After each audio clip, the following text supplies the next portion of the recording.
Bonjour, je reviens donc pour vous donner la caractéristique du premier chemin de vie qui est le numéro 1. Les mots-clés du chemin de vie 1 sont la volonté, l'indépendance, l'ambition, l'énergie, l'autorité. Les atouts de ce chemin de vie sont la confiance en soi. Ils sont actifs et indépendants, ils sont ambitieux, vifs d'esprit, chefs dans l'âme et déterminés, dominantes. Ce sont des gens qui sont nés pour commander. Elles aiment donner le cap, diriger une équipe et être les premiers dans toutes choses et dans toutes les situations. Ces derniers mettent dans la vie mettre de l'acharnement, de l'efficacité et de l'excellence dans toutes les tâches qu'elles entreprennent. Le but est d'atteindre leur objectif et réussir dans la vie, peu importe la spécialité.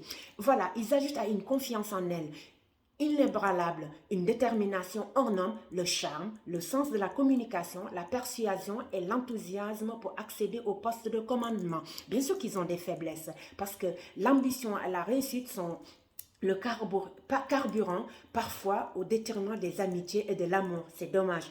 Le plus souvent, ce sont des personnes qui sont dans l'isolement, l'individualisme provoqué par leur besoin d'indépendance, leur ambition et leur autorité. Et lorsqu'elles sombrent dans l'individualisme, elles ont tendance à ne plus faire confiance aux autres et à être méfiantes presque pathologiquement. Voilà.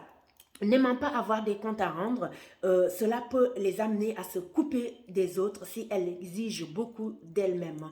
Elles en demandent parfois encore plus des autres et ne supportent aucune erreur.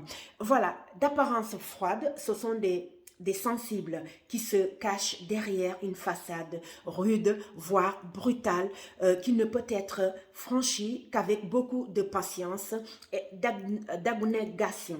Voilà. Car pour eux, ressentir des sentiments profonds est considéré comme une faiblesse et cela peut faire souffrir leur entourage ainsi qu'elles-mêmes. Elles ne savent aimer qu'avec passion et fougue, d'où leur méfiance. Malgré les efforts et la persévérance, elles peuvent se confronter à l'échec. Dans ce cas, elles peuvent être assaillies par des doutes et d'un manque de confiance en elles. Cela peut aller jusqu'à la déstabilisation, voire les déprimer. Mais elles s'efforceront toujours à ne jamais afficher leur désappointement et leur faiblesse, même face aux êtres qui leur sont chers.